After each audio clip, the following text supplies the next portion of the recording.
Paulina Jaricot tenía la intención de cooperar espiritual y materialmente con la labor misionera de la Iglesia, ya que conocía a la perfección las necesidades de las misiones de Asia, y su entusiasmo hizo que se incorporaran muchas otras personas, especialmente de entre las obreras de la fábrica textil de su padre en Lyon.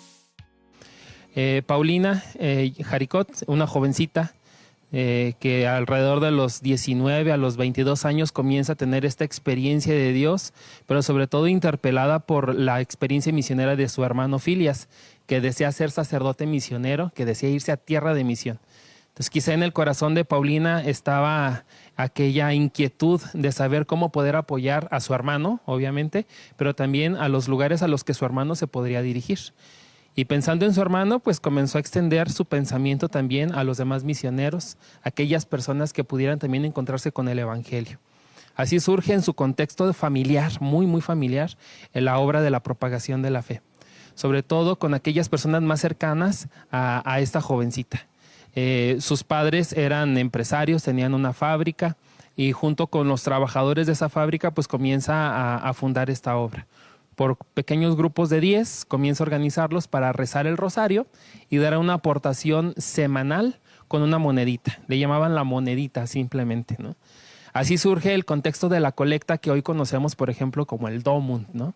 Una intención muy particular que poco a poco fue viendo la bondad de este apoyo que como iglesia podemos dar en torno a las misiones. Esta forma de organización, de activismo, tuvo éxito más allá de lo previsto, el cual no deja de lado la espiritualidad. Por ello, otra de las aportaciones de Paulina Jaricot son las cadenas de oración, pues el diálogo con Dios mueve las conciencias y los corazones y anima a los misioneros a poner manos a la obra. La interdependencia espiritual recuerda al católico que también tiene necesidad de la oración de su hermano lejano. Lo interesante es que Paulina empieza a extender esta obra de manera magnífica. Con cierto ingenio, logra consolidar dos aspectos muy importantes, la oración y el apoyo económico. La oración en el sentido de lo que hoy se conoce como el rosario viviente. El rosario viviente consiste en grupos, o consistía al principio sobre todo en grupos de 10 personas que se comprometían a rezar un misterio del rosario o una oración sencilla. Poco a poco estas personas tenían el compromiso de que cada mes tenían que convencer a otra persona más. A su vez, estos grupos de 10 personas estaban asociados en grupos de 10 y nombraban un jefe de centena que se reunía para dar informes tanto de la oración como del apoyo económico.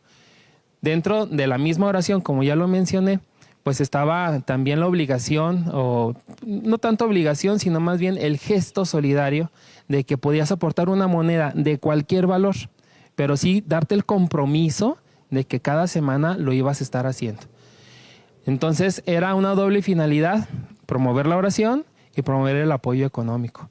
En este contexto es como surge la obra de la propagación de la fe. La primera asociación ya establecida se data desde 1822 y es ahí cuando oficialmente se reconoce la fundación de esta obra. La obra necesitaba, sin embargo, desarrollar algo fundamental, una apertura y finalidad universal que, aunque estaba implícita, pues para Paulina la misión no tenía ni límites sociales ni geográficos, no se había hecho todavía realidad. Lo que había sido concebido para ayudar a las misiones de Asia Oriental debía ampliar sus horizontes hacia una cooperación misional abierta a todo el mundo y a todos los misioneros de todos los países. Con este fin, un grupo de sacerdotes y seglares se reunieron en Lyon. Somos católicos. En consecuencia, no debemos sostener esta o aquella misión particular, sino todas las misiones del mundo. Defendía con vehemencia Benito Coste, presidente de aquella asamblea que adoptó la iniciativa de Paulina para dar lugar a la obra de la propagación de la fe.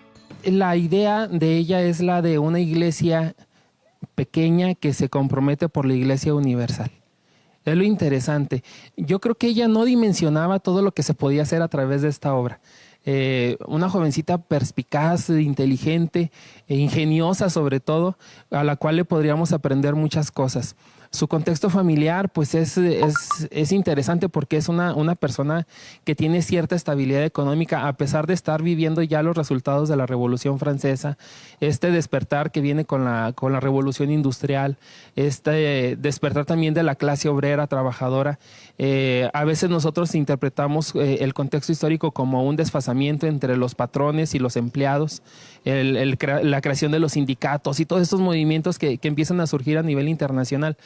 Lo interesante es que en la familia Paulina Yaricot había una integración muy importante entre ellos como patrones y cada uno de sus empleados.